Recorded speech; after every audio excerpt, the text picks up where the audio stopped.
Greetings, mortals. Rumors are circulating that purple simpleton Thanos is eager to return. Apparently, his actor, Josh Brolin, is practically begging for the Russo brothers to call. He said that even if the movies are bad, they'll still be better than other bad movies. What pathetic ambition. But why would he be so desperate to return?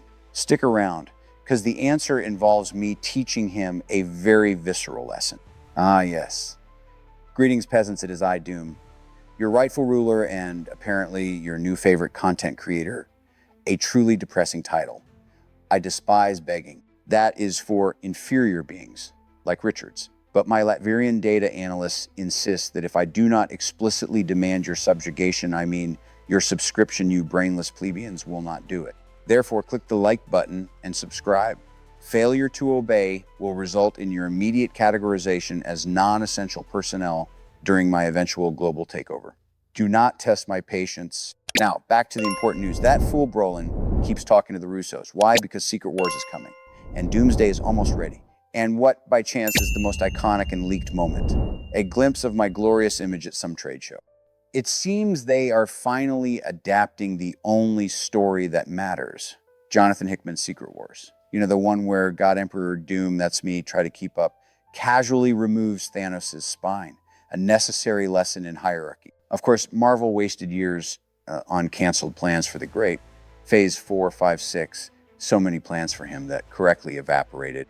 They brought him back for a few insignificant things after his total failure in Endgame. Everyone expected him to return, but the real question was how. When people talk about Thanos' return, they always use that annoying meme. You couldn't live with your failure. Where did that bring you? Back to me. How predictable. But now, the internet filth uses this same meme for Robert Downey Jr. Yes, they suggest that Stark's actor is returning to play me. The audacity, the sheer absolute insolence. To suggest that Tin Man could portray Doom, we will discuss this profound insult later. Brolin seems to be giving interviews just to talk about me. He also mentioned other pathetic projects. He almost played the Green Lantern, replacing that other sarcastic human, Reynolds. Imagine failing upwards from one failed role in one cinematic universe to another. Utterly tedious. But this is where the conspiracy deepens. Brolin admits he talks to Downey Jr., Stark, several times a year, and to the Russos weekly. They all have business together. It seems the band never split up. They just conspire. And that explains everything. That's why Feige supposedly rehired those directors. He first went to Downey Jr. asking him to return as Doom, and as part of his terms, besides obscene amounts of money, Stark's ghost demanded that the Russos return. He demanded it to play me. I need to incinerate a Doombot just thinking about it.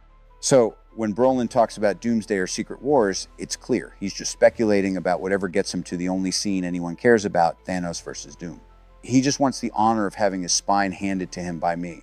If you haven't read the sacred texts, Hickman's Secret Wars, much of what they're doing will be based on my triumph. They'll change things naturally as they are creatively bankrupt. But the core concept remains.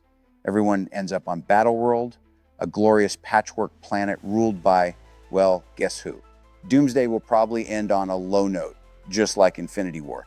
A pathetic attempt to create suspense before the true ruler takes the stage. At some point in this saga, the Purple Fool finds me, God Emperor Doom.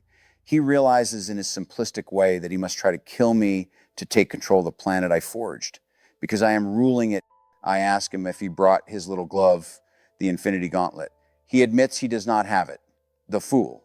He truly believes he doesn't need it to challenge Doom. And then Doom does what Doom does. I demonstrate the vast difference between a god and a pebble. I wipe the floor with him and remove his skeleton manually. There are other rumors. King Thanos. An older Thanos. Irrelevant. There is only Doom. This nonsense comes from that idiotic cosmic Ghost Rider comic. They put it in the theme parks. A different universe. Utterly meaningless. I mentioned those canceled Thanos projects earlier. This was during the pandemic era, when those fools Iger and Chapek demanded endless content. A factory of mediocrity. Eternals 2 was one of them. Canceled. Fortunately, it would have been the first to bring the great back. All because of his pathetic family drama with that pop star Eros. Apparently, Thanos is an Eternal from Titan, just with the deviant gene. That's why he looks like well, anyway, and his brother looks like a boy band member. The idea was that Titan was just another Earth where the Eternals were supposed to destroy the planet.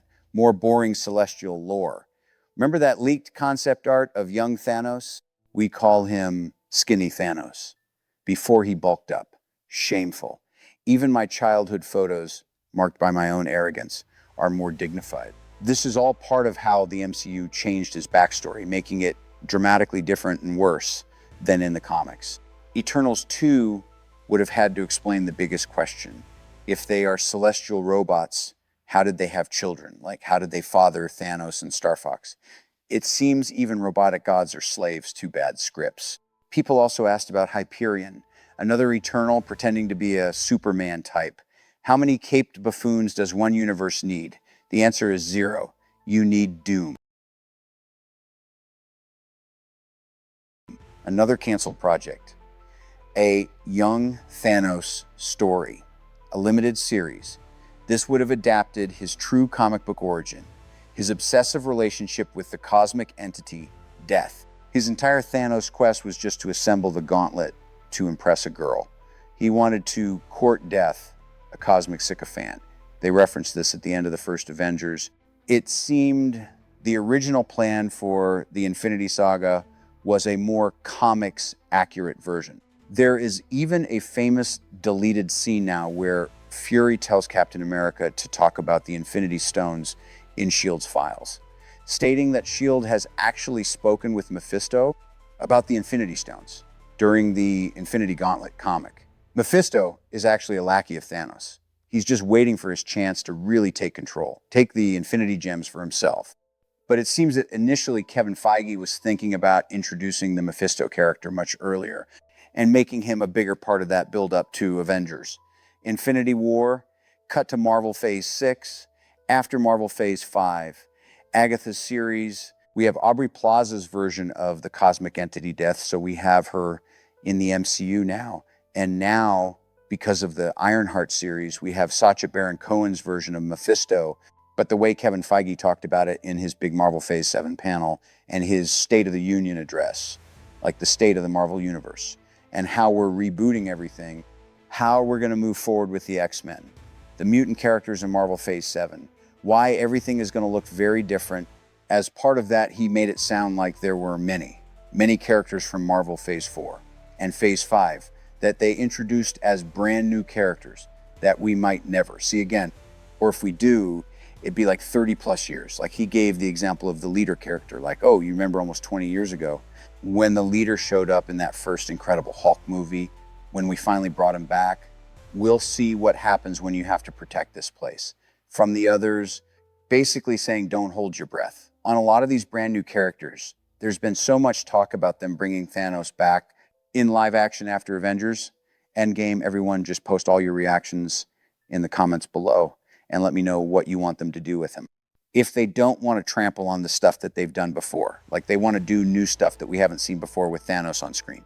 During my recent conversation with James Gunn, he also revealed that one of the reasons why he's swerving on Darkseid as the main antagonist for his big DCU Justice League movie when they team up is because of what Marvel did with Thanos during the Infinity Saga.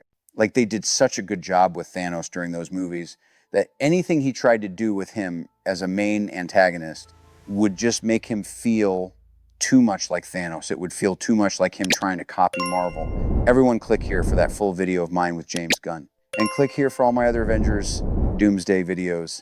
Thank you so much for watching, and I'll see you guys in the next one.